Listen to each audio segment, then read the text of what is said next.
Perkenalkan, saya Nur Rahimah dari Agribisnis Bidang Minat Penyuluhan dan Komunikasi Pertanian. Saat ini saya sedang berada di usaha tani pisang Cavendish dengan Bapak Supati. Oke, Bapak Supati. Saya akan mewawancarai Bapak tentang usaha pertanian pisang Cavendish punya Bapak.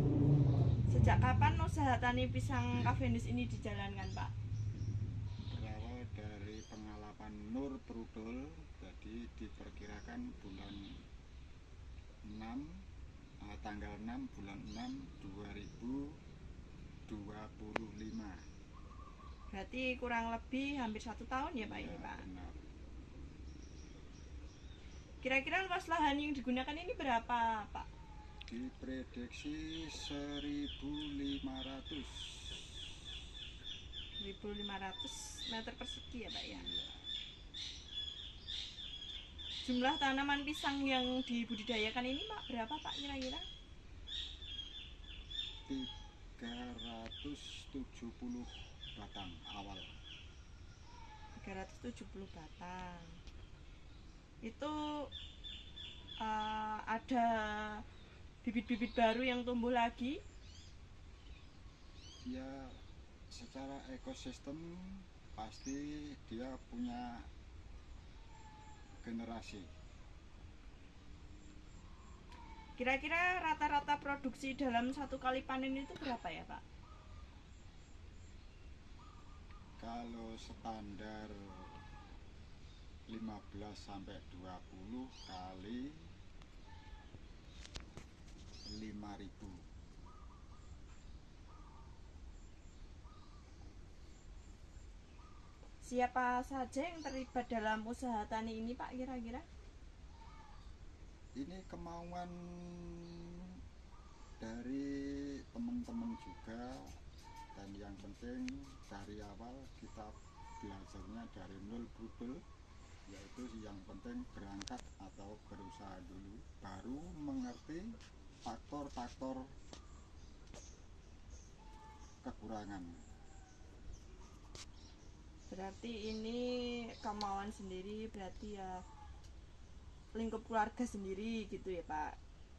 Ya, kalau dimulai dari berusaha mungkin juga dari itu, tapi juga harus ada kemitraan, itu juga ada.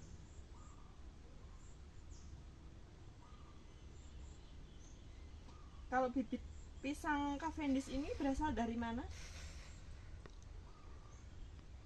Karena pisang Cavendish ini awalnya juga langka, berawal dari COVID-19, dari sekitar 4-5 tahun sekarang itu mulai agak kedongkrak atau mulai memasyarakat. Kemudian kendala yang sering dihadapi itu apa ya, Pak? Untuk kendala yang penting kita antisipasi, terutama mulai dari perawatan, pemupukan, dan insektisida.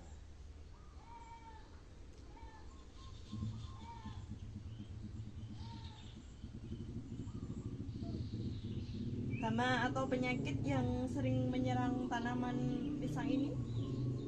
Pada umumnya dari generasi tua atau mbah-mbah adalah layu fusarium, atau dibilang daerah kami namanya badong. Badong, layu fusarium namanya.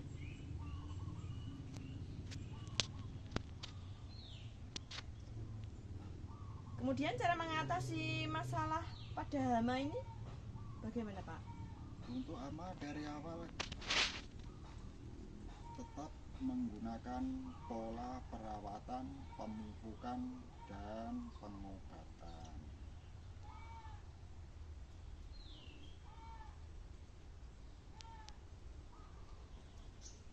Siapa, Pak, target utama konsumen dalam bisnis pisang Cavendish ini?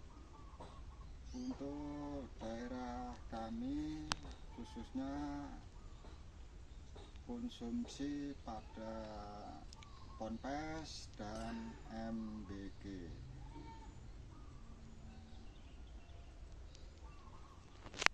Kemudian apa juga dipasarkan ke minimarket, supermarket, atau kepada tengkulaknya langsung, atau cuma di MBG dan Ponpes saja? Karena barangnya belum standar mencukupi, untuk itu kita tetap antisipasi konsumsi MBG dan Ponpes.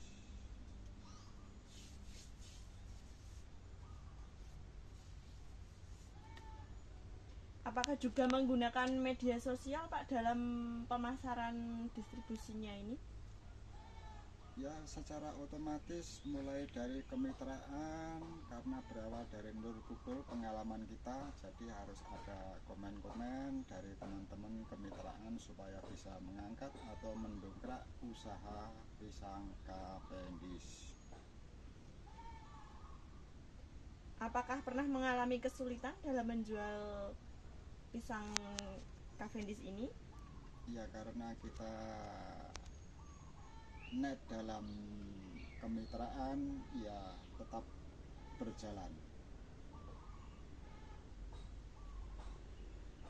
Kalau harga jualnya apakah sering berubah-ubah Pak? Harga tetap standar dan stabil karena barang-barang yang seperti Bapak tanam itu belum mencukupi. Jadi kebutuhan MBG maupun Ponpes bisa tercukupi. Apakah juga pernah terfikir kalau pisang ini diolah menjadi produk lain seperti keripik pisang, sale pisang? Ya, kalau itu belum menginjak sampai ke situ karena barangnya masih standar dalam fokus masuk ke MBG dan Ponpes. Untuk kelebihan belum terpikirkan atau belum bisa melebar. Kemudian apakah konsumen sering memberikan saran atau keluhan gitu? Ya, otomatis karena untuk faktor-faktor kekurangan dalam berusaha pasti ada saling mengisi.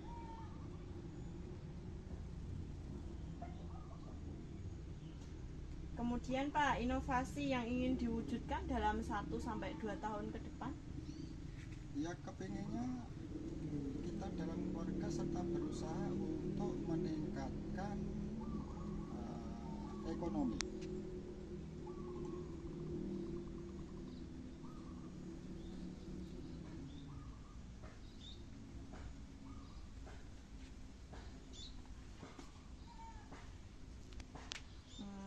Untuk wawancara kali ini saya rasa cukup, sampai sekian. Iya, Terima kasih. terima kasih. Sama-sama.